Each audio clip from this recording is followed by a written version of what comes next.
আসসালামু আলাইকুম। কেমন আছেন সবাই? আজ আমি আপনাদেরকে পাকা আমের আমসত্ত্ব তৈরি করে দেখাবো।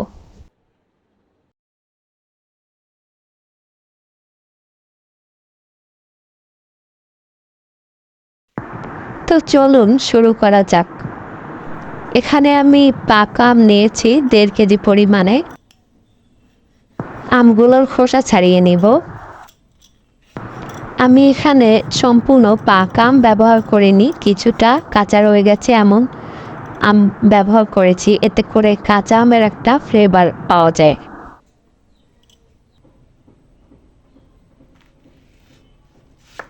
তো এখন সবগুলো আমকে পাতলা স্লাইস করে কেটে নেব, এতে করে খুবই দ্রুত সিদ্ধ হয়ে যাবে।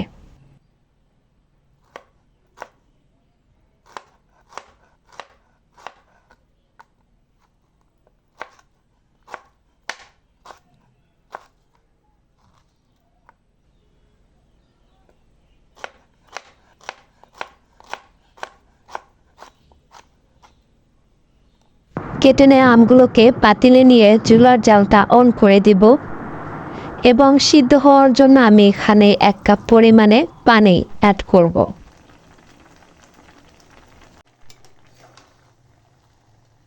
মাঝে মধ্যে নেড়ে চেড়ে এটাকে একদম গলিয়ে নেব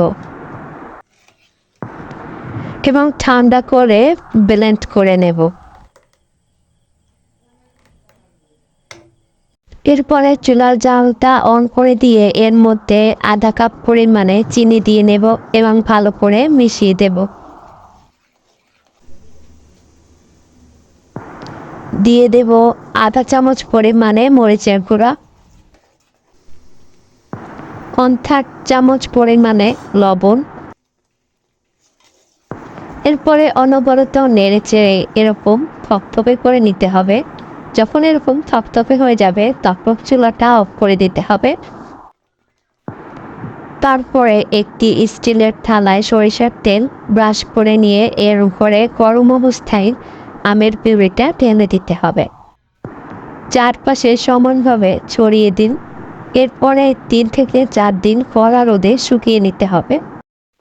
দেখুন শুকানোর পর কিন্তু একদম স্বচ্ছ হয়ে গেছে। এখন আমার ইচ্ছা মতো আমি এটাকে কেটে নেব।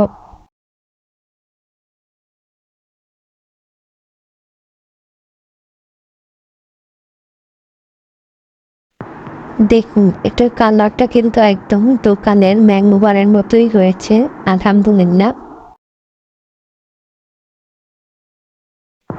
আমি আপনাদেরকে একটা ছিঁড়ে দেখাচ্ছি।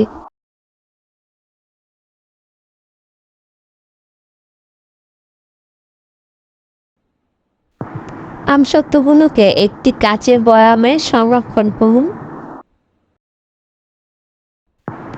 আমসত্ত্ব ভালোভাবে কড়া রোদে শুকিয়ে নিলে কখনোই এতে ফাঙ্গাস ধরবে না। আমার আজকের ভিডিওটি ভালো লাগলে অবশ্যই একটি লাইক দেবেন এবং সাপোর্ট করবেন। আজকের মতো এখানেই বিদায় দিচ্ছি। আল্লাহ হাফেজ।